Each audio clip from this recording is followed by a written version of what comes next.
Oui, une victoire pour l'honneur, mais une victoire de prestige pour ces Camerounais qui s'offrent le Brésil, les grands favoris de cette compétition, même s'il y avait 9 changements au sein du 11 aligné par le sélectionneur Tite par rapport au 11 de départ face à la Suisse. Des Camerounais qui s'offrent cette victoire de prestige grâce à une nouvelle fois Vincent Aboubakar, cette magnifique tête dans le temps additionnel. Vincent Aboubakar qui avait été le joueur le plus dangereux avec l'occasion la plus dangereuse peu après la pause.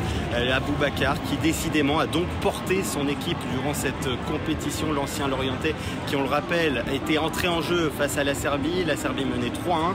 Il a en quelques minutes renversé la vapeur avec ce ballon lobé qui a trompé le gardien adverse, puis cette passe décisive quelques minutes plus tard pour Eric Maxime Choupo-Moting pour donc le 3 partout. On peut se demander pourquoi Vincent Aboubakar n'a pas été titularisé plus tôt dans la compétition depuis le début de ce mondial. Le sélectionneur Rigobertson qui a fait confiance d'abord à Choupo-Moting qui est, c'est vrai, impressionnant avec le Bayern Munich, mais finalement c'est donc Aboubakar qui a répondu présent dans ce mondial. On le rappelle, Aboubakar c'était le meilleur buteur de la dernière CAN en début d'année seulement, avec 8 réalisations dans cette CAN qui était organisée dans son pays au Cameroun. Et oui, Hervé, il pose la bonne question. Elliot, pourquoi Vincent Aboubakar n'a été aligné qu'à la mi-temps du deuxième match et puis là d'entrée face au Brésil? Je pense qu'il y a une nuance qu'il faut apporter, c'est que dès l'instant où il est rentré, ils ont joué à 2 attaquants. Les plans de départ, c'était de jouer avec un bloc plutôt bas et d'utiliser les couloirs pour contrer avec un attaquant pivot qui était Choupo-Moting, qui était avec, comme il l'a signalé, qui avait de meilleures stats, qui marchait sur l'eau au Bayern Munich. Donc effectivement, il fallait faire un choix et ce choix s'est porté. Et vous voyez que c'est Choupo-Moting qui portait le brassard quand il jouait et quand Aboubakar revenait. Donc j'allais dire l'erreur, s'il pouvait avoir une erreur, c'est lors du premier match de ne pas les avoir associés, comme ça a été le cas à partir de la mi-temps du match contre la Serbie. Et pourtant, il avait des références. Il y a eu cette CAN réalisée par Vincent Aboubakar, 8 buts inscrits cette année. Oui, mais l'équipe avait un peu changé parce que la CAN c'était en janvier. Il y a eu des changements, il y a eu des nouveaux du 109. L'entraîneur aussi avait changé, donc 2 idées nouvelles. Et oui, effectivement, la maîtrise technique de Choupo était utile dans le plan de jeu. Et si en première mi-temps, les contres de la première mi-temps contre la Suisse débouchent sur des buts, le score n'est pas le même et puis il n'y a pas de regret ce soir. Donc en réalité... Il n'y a pas de regret ce soir pour le football camerounais? On ne peut Hormis Aboubakar. On ne peut pas ne pas avoir de regret pour le football camerounais dans la mesure où un point contre la Suisse aurait suffi. Et sur le contenu du match, ils avaient largement le moyen de prendre ce point. En fait, c'est ça qui est dommage, c'est qu'ils ont commencé à jouer réellement quand ils ont été menés par la Serbie, qu'ils ont essayé d'y aller chercher. Mais ça, c'était un peu déjà le cas aussi pendant la CAN, d'une équipe à réaction, quoi, qui réagit lorsqu'elle est menée au score.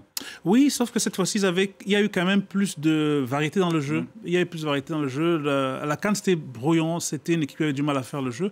L'équipe d'aujourd'hui, après, c'est toujours compliqué de juger ce genre de match. Parce que c'était et puis 2 compétitions qui sont quand même très différentes. Et puis même si le Brésil aujourd'hui, c'était une très bonne équipe, c'est quand même une équipe qui n'a pas l'habitude de jouer ensemble sans automatisme.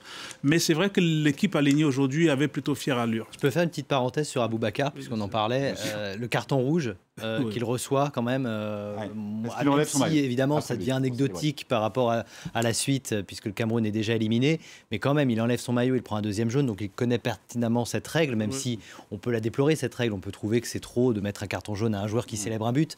Mais honnêtement, on avait l'impression que voilà, il avait marqué son but contre le Brésil, son contrat à lui était rempli, quitte à laisser ses coéquipiers à 10 contre 11 se débrouiller pour la fin du match. C'est un peu étrange, je trouve, comme attitude. Il n'empêche, messieurs, que c'est le Cameroun qui devient le premier pays africain à s'imposer en Coupe du Monde face au Brésil. Cette victoire-là, elle peut apporter quoi au football camerounais? Disons de la sérénité, de la paix, au moins jusqu'au prochain match éliminatoire. Au prochain match éliminatoire de la Coupe d'Afrique des Nations. L'objectif, c'était de gagner la Coupe du Monde, non? C'est ce qu'avait dit Samuel Eto'o. Qui était dans les tribunes. Oui, il avait dit, et il a vite rétro-pédalé sans le dire qu'il avait rétro-pédalé. Mais ça va être intéressant d'entendre son discours par rapport au parcours des Camerounais. Oui, après, la victoire de prestige contre le Brésil va permettre d'oublier un petit peu, parce que c'est vraiment les montagnes russes, Cameroun. Donc, il y a 5 jours, le départ de Nana, c'était le grand drame national. Aujourd'hui, vu qu'Epassi a fait plutôt un bon match, ça y est, en fait, on n'avait pas besoin de Nana. Ça faisait longtemps que Cameroun n'avait pas fait de match avec un clean sheet. Donc, oui, forcément. En fait, cette victoire va permettre d'avoir de la sérénité, du calme. Après, maintenant... Et de continuer à construire aussi?